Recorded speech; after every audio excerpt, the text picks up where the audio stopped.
Welcome to Greenable Woodbridge. I am your host, Carolyn Ehrlich, and today's guest is Dr. Brooke Maslo, who is an assistant professor of Ecology, Evolution, and Natural Resources at Rutgers University, and also is an extension specialist at the Rutgers Cooperative Extension. And she has been working with the township on any number of projects, from helping us with the Blue Acres to doing nature trails and bio blitzes, and hopefully we'll be able to cover all of that in this half hour. But to start off, just tell us a little bit about what you do at Rutgers, what the Rutgers Cooperative Extension is, and the role you play there. Sure.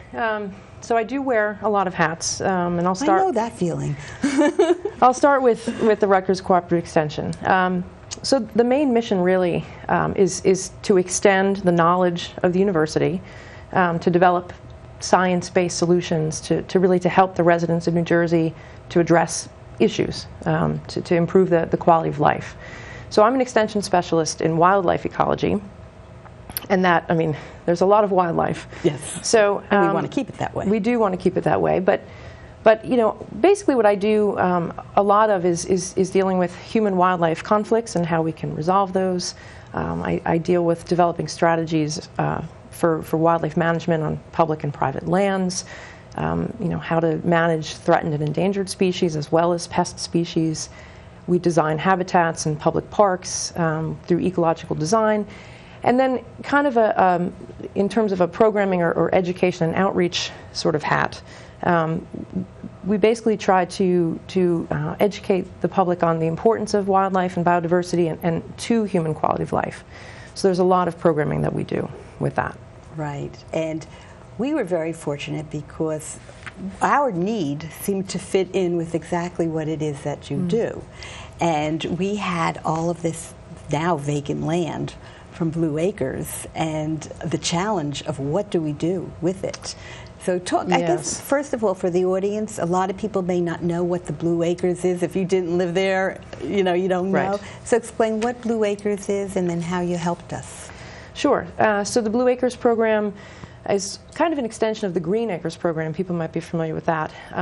But really the state learned a lot in the aftermath of Hurricane Irene and Superstorm Sandy, that really there are a lot of issues that come into play in terms of flooding and human health and safety in the event of a catastrophic storm such as those. And really, particularly those properties that occur in the floodplains, along the rivers, along the coastlines, et cetera. And so the state was able to secure funding to acquire those properties or help towns to acquire those properties that were located in those flood-prone areas, to eventually demo those properties and then to convert them to open space. And the objectives really there are, number one, to get people out of harm's way. Yes. So to take them out of that danger zone, and not only to protect them, but to protect the officers of emergency management, the police officers, the firefighters. But also then when you convert those properties to open space, what you're doing essentially is restoring the floodplain. You're allowing for more of a buffer area for flood protection and improving coastal resiliency. So those really are the two objectives. But to your point about you know, what do you do with those properties? So the Blue Acres mission is a noble one, but there isn't really a lot of guidance from the state about what to do with those properties. So you know, so Woodbridge really is a leader and really is at the forefront of what's going on and really can serve as a model community for the others. But right, there is a lack of guidance. So the township, I mean, I think you secured almost 200 properties through this Blue Acres program, and you've really, I guess, prior to that, you developed a series of documents that sort of outlaid, at least conceptually, a plan for open space for the town. And then where we came in really was to take the next step. Okay, so now we have these vacant lots. We have this open space. How do we integrate it together? And how do we maximize flood protection and coastal resiliency? And also, how do we create not just wildlife habitat and open space, but a new public amenity? So those are really the objectives, and I think that's where we sort of came into play in terms of helping. And you absolutely were a help, because we were like, when you go out there now, it's just these empty lots where, the houses were torn down. It looks awful. And we knew in the tragedy of the flood, we knew we had an opportunity to bring back wildlife, we got people out of harm's way, and to actually do some flood mitigation and whatnot. So that's why we brought you and your wonderful team in to give us a plan. And you came back with some brilliant ideas with a transition, going from where the houses are, close to the houses, all the way back to the river. So if you can talk about that transition plan a little bit. Sure. So you mentioned the team. So it isn't just me, but this is a collaboration. So within Rutgers Cooperative Extension, we have each extension specialist has their own programming, if you will. So, as a wildlife ecologist, I run a wildlife conservation and management program. But my collaborators at Rutgers are the water resources program. So Christopher Abrupta, Jeremiah Bergstrom, and really, so together we're a team of conservation biologists and ecologists, but landscape architects, engineers. And so we come to this problem with an interdisciplinary approach. And so on the one hand, yes, we want to preserve wildlife habitat and open space and naturalness for the sake of wildness. But we also understand that, especially in a place like Woodbridge, where you have a dense population, urbanization, right? You have people, and there's an interface between that open space and those residents that are remaining, that are outside of the flood-prone areas. And so really our plan has three main components. First is restoring those natural areas. So Woodbridge actually has quite a bit of open space and natural areas, and you wouldn't necessarily think that driving down Main Street or Route 1. But it really does. A lot of coastal habitats, a lot of woodland forests. So we do want to restore those, and the purpose of that is not just for wildlife habitat, but again for ecosystem function and flood storage. But then we also have a transition zone, as you mentioned. So within that plan is a defined edge that separates, at least symbolically, the remaining properties or the residential zones with the natural areas. And so the way we define that is through either a mowed buffer or symbolic fencing or some transition from low-lying vegetation up to the more natural-looking habitats. Right. And we think that again, that creates a nice buffer, but it also gives people a sense of separation, that this is the conservation area and this is the human-dominated landscape. Right. And then we had the challenge of what to do with those properties where you have houses remaining, but then in between all of those, you have a property that was that accepted the buyout and was demolished. What do you do with that? And let me just interrupt to point out is that this was a voluntary program. So, the state did appraisal and made offers. Everybody accepted it, but a few people said, no, I want to stay here. This is my home. I don't want to leave. Sure. So, we had to take that into consideration, and you did a great job of what's called the checkerboard, of dealing with the checkerboard. Yes, that's what we called it, the checkerboard. And that's actually quite common, is to have these neighborhood open spaces, and the challenge is, how do you accommodate the surrounding residents with such a small space? And so our approach to that issue was basically to design an array of what we called pocket parks. We have these loving terminology. But the idea there is that there's an array of choices, right? So we're designing anything from edible community gardens to pollinator habitat, wildflowers and things like that, shade gardens which offer a nice refuge from the summer heat, or can be a beautiful backdrop in the wintertime, a windbreak, that sort of thing, hummingbird gardens, anything that the public can really respond to and use and embrace. Right. In some areas it may be appropriate to put a playground in. And I believe that we had talked about also long-term agreements with neighboring properties to maintain those spaces. And I think it's those types of things are they're going to be site-specific, neighborhood-specific. And I think it's important to have a range of options that would or could work in those locations. So those really, getting back to the restoration plan, those were the three main components that we wanted to make sure we included in it. Right, and that was like the first phase. Yes. Closest to the homes, and then when we get past that, let's try to help our viewers visualize what would come next after we get past the checkerboard. So after the checkerboard, if you can imagine, if you're a homeowner that's on the edge of the conservation zone, we'll call it, or the restoration zone. So at the end of your property line would then exist this mowed buffer in most areas that would be maintained, and then that would transition into low-lying meadow habitat, for example. So envisioning grassy areas or wildflowers, maybe with some paths connecting to a trail system in the back. Again, public amenity. I love the concept of the trail system. We're actually applying for some grants to help us build that trail. We are looking forward to designing them. But people can then enjoy that, and then transitioning from that low-lying vegetation to more of a shrub zone area, and then transitioning finally into a woodlot or salt marsh, depending on where in the landscape you are. And I should mention too that there are really 5 signature areas within Woodbridge where we've added some design recommendations. Right, there's the Watson-Crampton neighborhood, which really is the biggest area, and the area of most contiguous properties being bought out.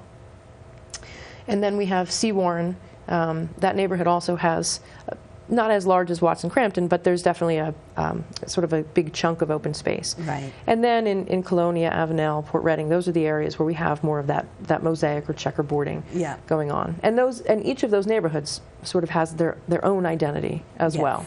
So. And hopefully those are where the next door neighbors will take the property and maintain it, and we can help them with whatever it is that they want to do there. Yes. Because there's not enough room to go onto a meadow or a trail. It's just one empty lot in some cases between 2 homes. That's right.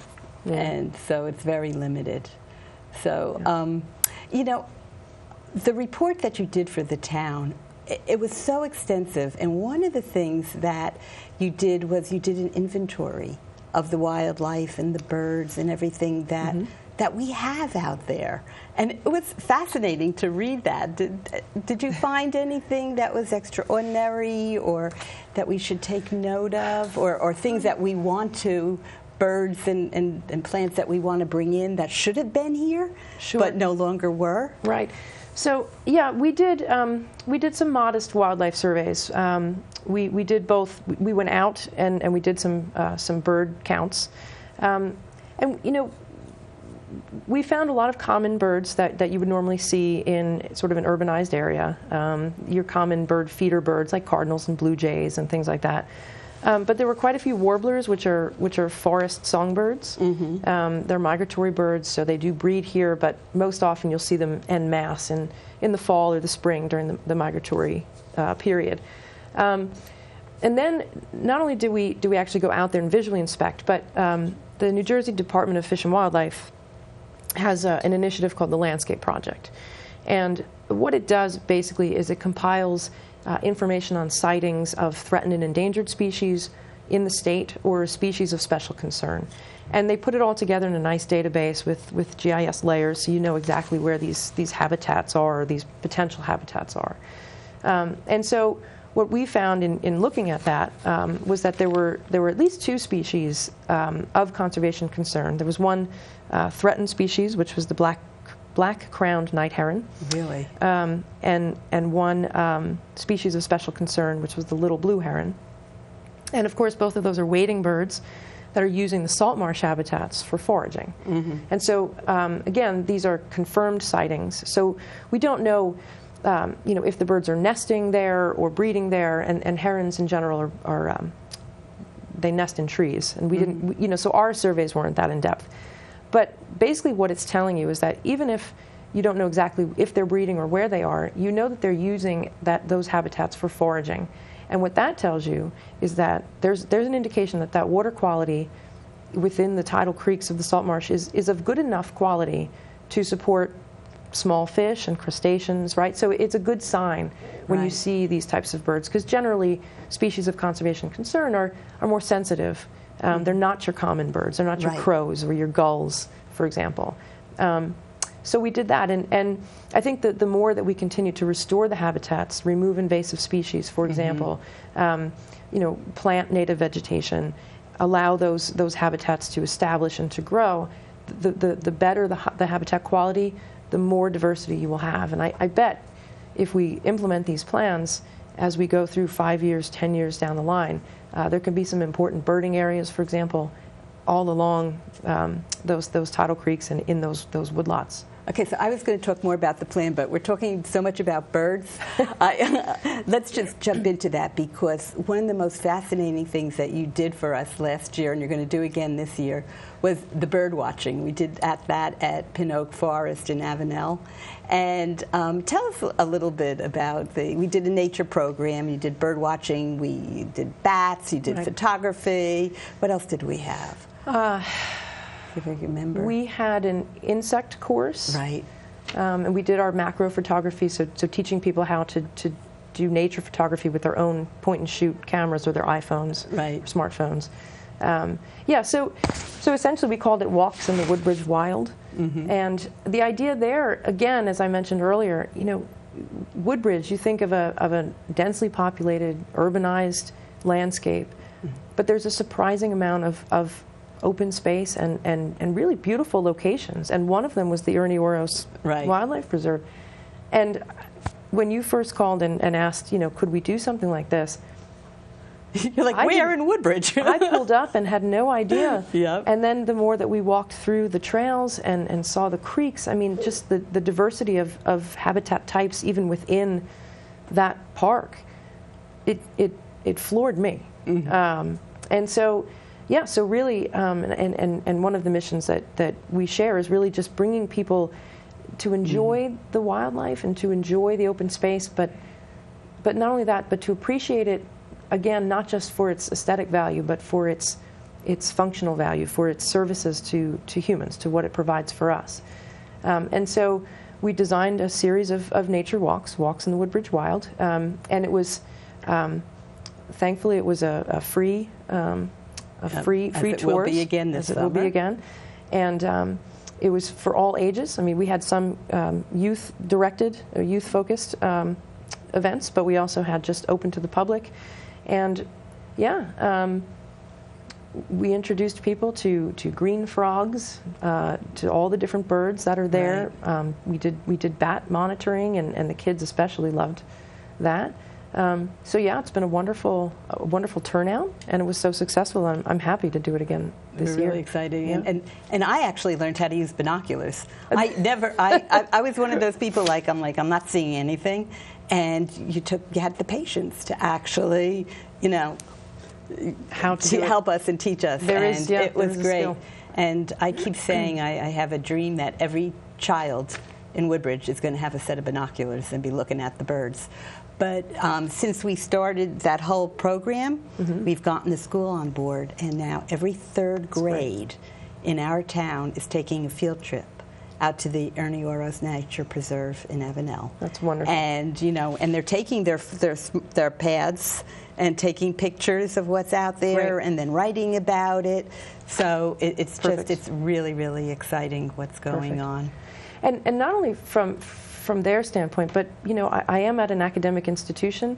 I have graduate students and undergraduate students that I mentor, and they are the ones who are running these programs, and they are the ones who are instilling that passion in the kids. Right. And you can see that science is cool. Yeah. And really, but that there are careers there, and again, just the importance of it, in that here you have older. They're my kids, my undergraduates, but they're older people who are then serving as role models for the younger people as well. So it's a win-win all around. It really is. And we're enhancing this year, interpretive signage. Talk about that at the preserve.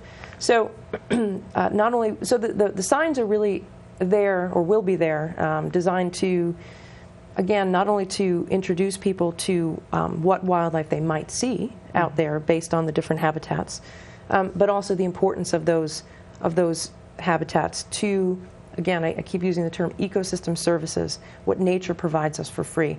And not only preserving wildlife habitat and open space because it's the right thing to do, but because it's an important component of human quality of life. So clean water, clean air, those types of services that nature provides us. And so we're really focusing that interpretive signage to get at that and to educate people on that. Mm-hmm. Because the more people understand the importance of something, right, the more they'll care about it and the more they will steward over that land or over that resource. And so really that's where we're coming from. Right.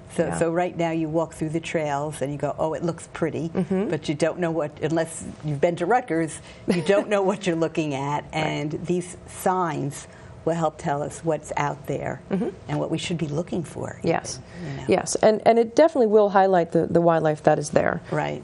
So, I mean, you know, prior to the partnership with Rutgers, there are nest boxes out there. There are bat houses up there already. And then the natural habitats, there's invasive species removal going on. So we will highlight those initiatives as well because those nest boxes are being used. Right. Tree swallows, for example. So we'll highlight that. But then we'll also talk about the importance of tree swallows for insect control as a link. So that type of link going on. Okay, and then there's one other project you're working on with us, which is the Blitz. Yes. And this is something pretty unique, and it's the first time we'll be doing it. It's going to take us a year to organize, and we need a lot of volunteers. So hopefully this interview will get people calling and saying, I want to be a part of that from the get-go. So explain what a Blitz is and why it's so involved. Sure, I hope so. So a Blitz is essentially a 24-hour biodiversity inventory of a specific site. And so again, we're targeting the Ernie Oros Wildlife Preserve. And so it takes a year in advance because what happens is that you have a collection of experts, taxonomic experts, so people who can identify plants, fish, insects, bats, other mammals, birds, you name it, butterflies, dragonflies. And they volunteer their services. They come together during that 24-hour period. We invite the public, so there's a citizen science component, that they can come and collect information, pulling out plants or taking pictures of this dragonfly or that. And they're all supervised by our team of experts. And for us, it'll be our undergrads, our graduate students, and members of the faculty. And it's really just a biodiversity party and a celebration of a particular site.